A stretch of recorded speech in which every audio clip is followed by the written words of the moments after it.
So we're into FastField. We go back, everything we do, including a no-show, use the master install form. It's going to ask you what you want to do. Well, we want to start the form. Let's check that. It's going to open this up for us. Starting at the top, fill in all the information, gang. We need the VIN, the device serial number. And when I say device, that means if it's a camera, a GPS box, whatever. We need that information. And a truck number. Truck 12, Joey, Lonnie, Steve, whatever. After you complete the whole job, hit submit to send it to the office. Take pictures or photos of all your serial numbers that you have installed or removed. If it's a no-show, the app is going to ask you for photos. So take a picture of a street sign, picture of the customer in front of their building, something that shows that you were there, because this will show a date and time that you were on the site. So you get paid for your no-show. Customer says you never showed up. Well, yes, I did. We've got proof of it. So there you go. Pretty easy. We start off with date and time. Just select that. Select that. I mean, it's automatically going to populate, the month, day, and year for you. You can go ahead and hit done, and we're good to go. Name of the customer. This customer is going to be like, say, Ace Plumbing or whatever it is. PO number. You can get your PO number in Service Fusion under custom fields. If you tap on custom fields, you go into Service Fusion, you'll be able to see it. You can copy it and paste it in here. These jobs all have typically a ticket number, so you'll be able to go in and put your ticket number in here. Customer work changes. Customer must call customer service to make changes. Do what's on the work order only. If they ask you to install 12 battery-operated asset trackers, no, don't do it. You're not going to get paid for it. They ask you to fix 3 other things besides what's on the work order, just don't do it. And when you hit this button, it means you understand that, you agree that if they need anything done, they need to call customer service for whoever you're out there working for to get changes made to the work order. Next box down here is called work completed on site today. What did you do? I installed 10 devices with driver ID, installed 10 boxes with 10 cameras. Whatever you did, just put it in here short, brief, and to the point. If it's a no-show, just put in here, arrived at customer location on time, customer had no vehicles available, short, brief, and to the point. Put your story in there so we don't have to call you and say, hey, what'd you do out there? Many times, you'll get a job for 10 installs and there may only be 5 vehicles out there. This is why you need to do the completion notes on this, and including Service Fusion. So the girls, everybody knows what you did and they can pay you and get this billed out appropriately. When you're done with the job, check the status. It's like complete. You did 10 out of 10. Incomplete. Well, only 5 trucks were there. No show. Customer didn't have equipment, or we need to reschedule. So you can do this when you're all finished. Let's get on to the meat and potatoes. New GPS serial number, scan. This has a really good barcode scanner in it, and typically we're going to use, like, say, the Zergo box. We just need to scan that top number that's on here, serial number. So we'll hit the scan feature, and I don't want the bottom number, so I'm going to cover that up, and it's got it already. I mean, it works pretty darn good.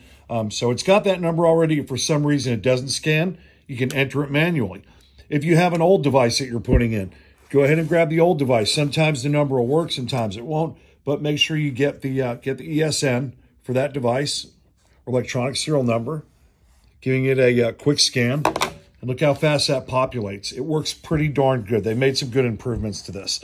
Again, if you can only read the last 6 because the label's ripped or torn, just enter that manually. Sometimes you won't have a device, no harm, no foul. GPS label, cam label on device, not the box, a serial number. Okay, gang, we don't want the picture of this whole box unless that's all you've got, but we need a photo of the device. So, go in, snap a photo of the device, take a picture of it, boom, that's it, that one's done. We need a picture of the old device. Well, hey, there's the old one, boom.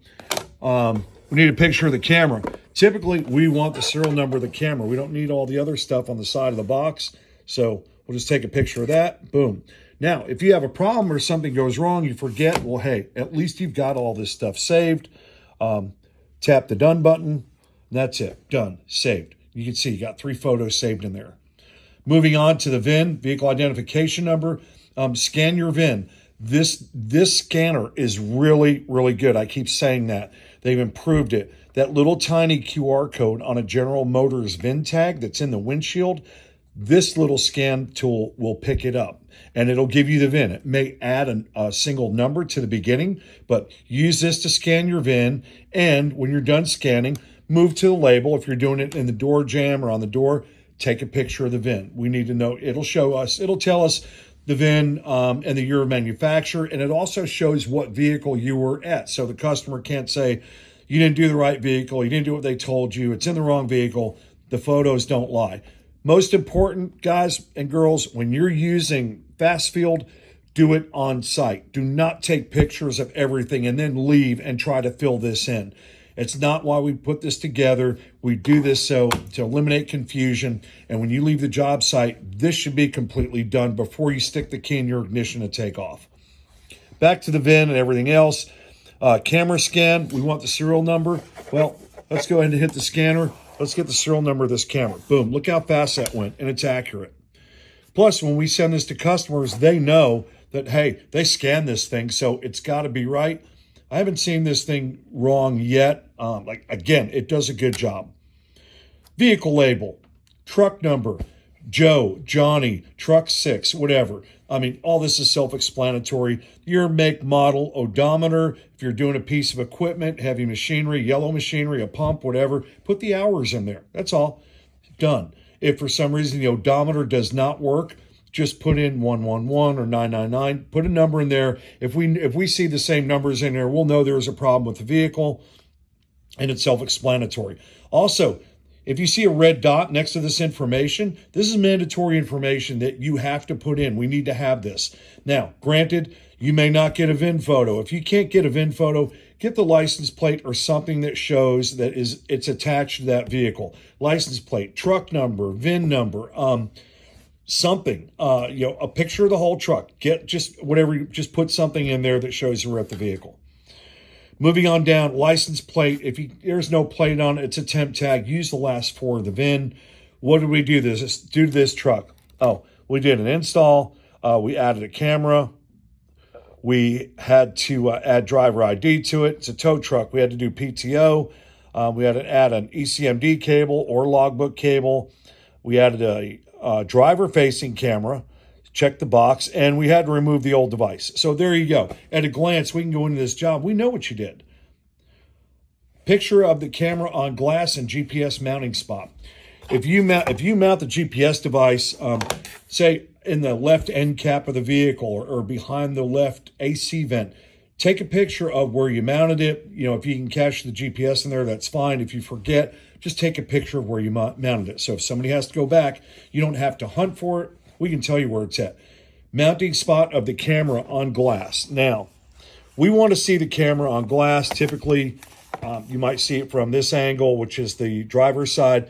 We want to show that you've got an appropriate angle on this. So take a picture of it on the glass.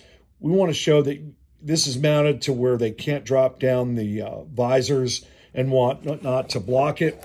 Also on these cameras, if you look at this side, we'd like to see this as well.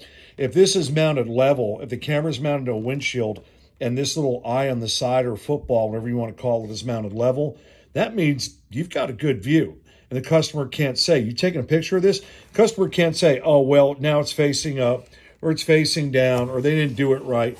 This is to cover and protect everybody involved with the process. So take a picture of your camera on glass or where your GPS is. Notes, where your notes go. For your notes, windshield broken, windshield cracked, vehicle wouldn't crank, battery dead. If you couldn't do anything, if everything's fine with the install, you don't need any notes. Just the notes are there in case there's a problem that you want to document while you're there. Truck would not start before install. Just whatever it is, put it in there. This is a CYA thing. And again, we've also added photo as needed for damage. Hey, broken windshield, trim ring around the odometer is broken. Take a picture of it. This is here to save you. When you are all finished, you're ready for the next vehicle, you got all your information, you did your check-in with the service provider. Pretty simple. Add new, add your next vehicle.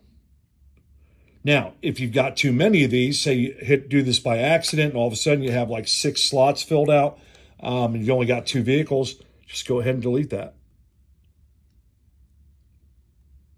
If I can get my thumb to work. Let's go back and we'll scroll down. Let's delete that one. It's asking me if I want to delete it. There we go. We've deleted it. That's it. So now we're back to our first vehicle. We only need to add another. I couldn't see it on the bottom before. Anyhow, so there you go. That's it. That's it for FastField.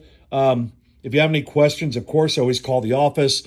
You can also flip back and forth with this to do different things. If you go to submit this and you don't have all your information in there, it will tell you what are you missing?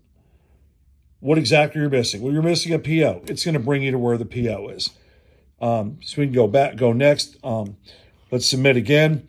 Everything. Work completed on site. Job status. VIN photo. If you miss something, this app will tell you what you're missing. And this is important. This is stuff we need for our customers. You get paid off this. We bill off of this. This is your gospel, and it has to be, we want it accurate, and it saves from us having to call and saying, hey, how many did you do? What was the status? How come that truck wasn't there? Was there a problem with the truck? So there you have it, gang. FastField in a nutshell with the improved stuff on it. Again, just to recap, the scanner works super well. Lots of improvements on it. Again, let's see, you can actually go into menu, you can validate the form. And again, validation tells you what you're missing on it. Index, you can go to different sections of this and go back to it. If you're doing multiple vehicles, you need to get back somewhere, you can go into that. Use the index to take you to different places on it at a touch. And again, when you submit this, we automatically get your job sheet. Your job sheet will come in automatically. It gives us a PO number, the name of the customer, and the ticket number. So you don't even have to title the email. It's all filled out, all ready for you. Last but not least, the last thing that you can do with this is, say we have a something going on. Where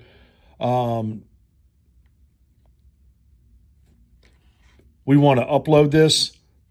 It's asking me for something, so we want to upload it. What you can actually do is you can go into a submitted form and take this, and it'll ask you at the end, okay, like we're asking you to upload this to Service Fusion, put it in there. You can do a couple things. You go into this part of it, you can actually PDF the report, so it'll turn it into a PDF. Now you get to see what your finished product looks like, and if you need to email it or send it in or send a copy to the customer, POC, hit that thing on the bottom left, and you can pick whoever you want to send it to, and that takes care of that. The other thing you can do with this is go back in, copy and edit the form. Say you made a mistake.